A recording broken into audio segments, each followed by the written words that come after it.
Also breaking this hour, the homeowner charged with shooting a black teenager in Kansas City has now pleaded not guilty. 84-year-old Andrew Lester faced a judge for the first time just a short time ago. Lester is charged with first-degree assault. That's a felony in Thursday's shooting of 16-year-old Ralph Yarl. The teen was shot while trying to pick up his younger brothers and ringing the doorbell of the wrong home. One of the lawyers representing Yarl's family tweeted out this powerful photo today. It says it's a miracle he didn't suffer even more serious injuries. NBC News correspondent Maggie Vespa is at the courthouse in Liberty, Missouri. Maggie, I know you've been covering this from the start. This is such a startling story still. You were inside the courthouse for this arraignment. What did you hear and see?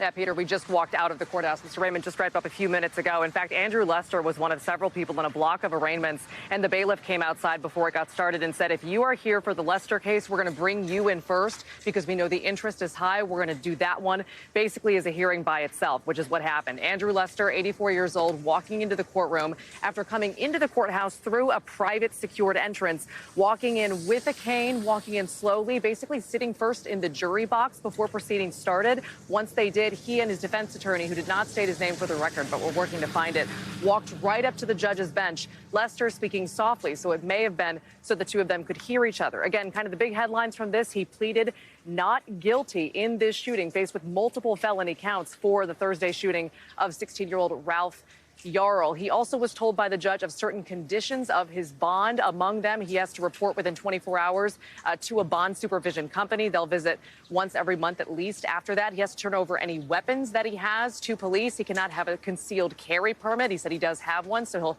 turn that over as well.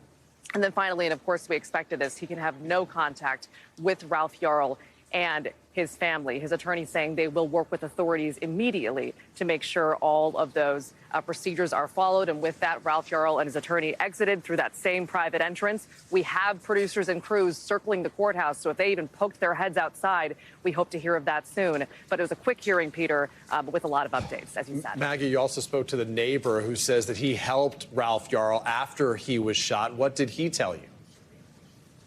Yeah, we know, Peter, that Ralph Yarl, after he was shot, went running for help. His family said that he begged for help at basically 3 homes, and finally a neighbor yelled at him to get on the ground and put his hands in the air. Ralph, this wounded kid, they say complied. At that point, that's when James Lynch, a separate neighbor from all that commotion before, says he basically heard the yelling. He came running. He hopped a fence, and he says he got down next to this teenager who he could tell obviously was gravely wounded, stayed with him till paramedics arrived. Here's part of what he told us. Take a listen.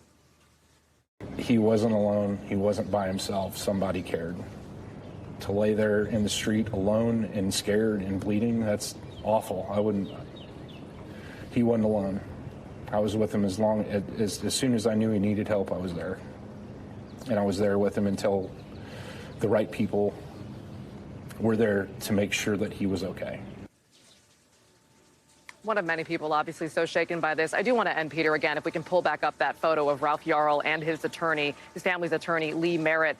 That photo is just astonishing, given what he's been through. He's outside, he's smiling, he's home healing. His family, Peter, saying that he is recovering from this shooting one day at a time.